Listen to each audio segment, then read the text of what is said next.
Welcome to EazyMed, where complex medical concepts are made simple. In this video, we'll explore an important cardiovascular condition, peripheral vascular disease, focusing specifically on the venous type.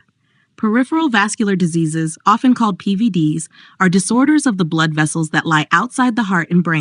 When these vessels become narrowed or obstructed, it leads to poor blood flow, and that can result in pain, swelling, ulcers, or even life-threatening complications. Peripheral vascular disease refers to any disorder of the blood vessels outside the heart and brain. These diseases primarily involve the arteries and veins that supply blood to the limbs and organs. Now, there are two main types of PVD. 1. Functional PVDs, and 2. Organic PVDs. Let's discuss each one briefly. Functional PVDs are conditions in which there is no structural damage to the blood vessels themselves. In other words, the vessel walls remain intact, but they may spasm, constrict, or dilate inappropriately due to changes in nerve signals or temperature. A good example of this is Raynaud's disease, where exposure to cold or stress causes sudden narrowing of small arteries in the fingers or toes, leading to color changes and discomfort. On the other hand, organic PVDs involve actual structural damage to the vessel walls. This may include inflammation, thickening, hardening, or obstruction due to atherosclerosis or thrombosis.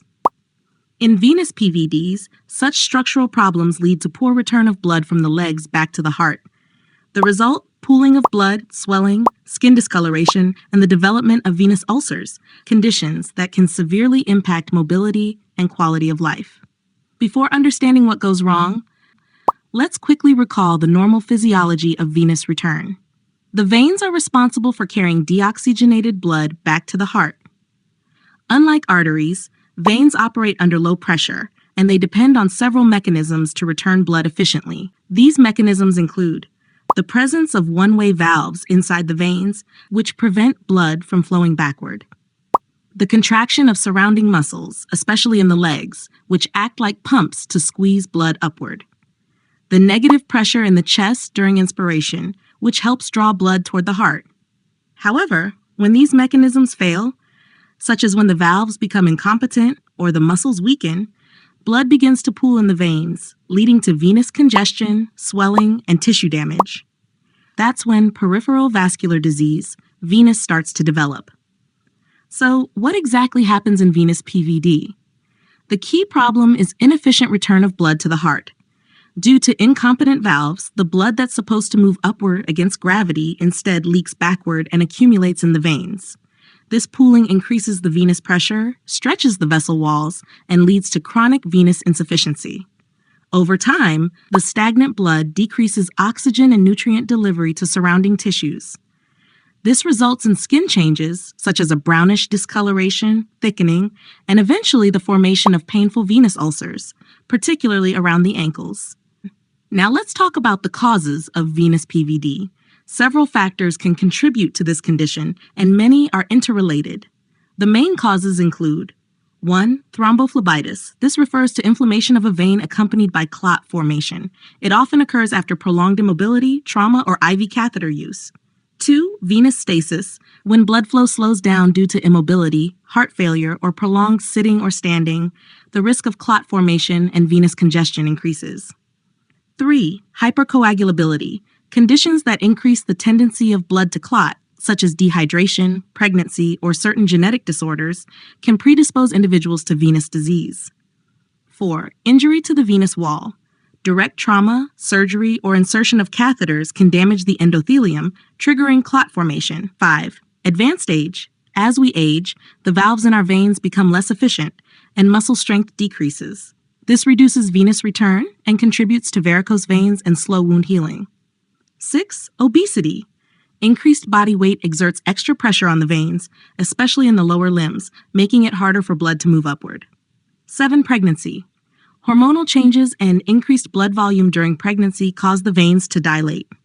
The growing uterus also exerts pressure on pelvic veins, slowing venous return from the legs. 8. Prolonged immobility. People who sit or stand for long hours without moving their legs are at a higher risk of venous pooling. Each of these factors, individually or together, can impair venous circulation and lead to chronic venous insufficiency. Common laboratory and diagnostic investigations for venous PVD include 1. Phlebogram, venogram. This is an imaging test where contrast dye is injected into a vein and X-rays are taken to visualize the flow of blood. 2. Venous pressure measurements. When occlusion occurs in one limb, the venous pressure in that limb rises while the other remains normal.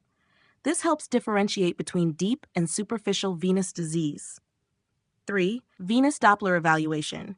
A non-invasive ultrasound technique that measures blood flow through the veins. It can detect thrombi, reflux, and the overall efficiency of venous return. 4. Lung scan. This is performed when a pulmonary embolism is suspected, often a complication of deep vein thrombosis, DVT. 5. D-dimer test.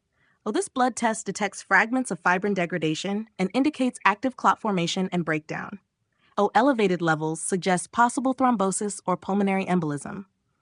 These diagnostic tools help confirm the presence, location, and severity of venous disease. Treatments. When it comes to treatment, one major goal is to prevent clot formation and improve venous return. The primary pharmacologic therapy includes antiplatelet medications. Antiplatelet medications work by inhibiting platelet aggregation. This means they prevent platelets from clumping together to form clots.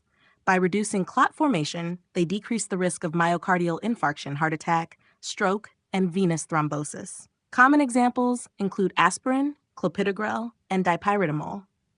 In addition to medications, lifestyle modifications such as regular exercise, weight control, and smoking cessation are strongly recommended. Complications. If left untreated, venous PVD can lead to several serious complications. Let's look at the most common ones. 1. Deep vein thrombosis, DVT, characterized by pain, redness, and swelling in the lower limb. 2. Pulmonary embolism, PE, occurs when a blood clot travels to the lungs and blocks one or more pulmonary arteries. 3. Embolism, a stagnant collection of blood in the venous system may break free and lodge in distant vessels, obstructing circulation. 4. Chronic venous insufficiency, persistent pooling of blood can lead to skin thickening, pigmentation, and chronic ulcers that heal poorly. 5. Edema and tissue breakdown. Constant venous congestion results in fluid leakage into surrounding tissues, causing swelling and delayed wound healing. 6. Pain and impaired mobility. Chronic discomfort discourages walking and physical activity, further worsening circulation. Recognizing and managing these complications promptly can significantly improve patient outcomes. Thank you so much for watching till the end. If you found this video helpful, don't forget to like, share, and subscribe to the channel.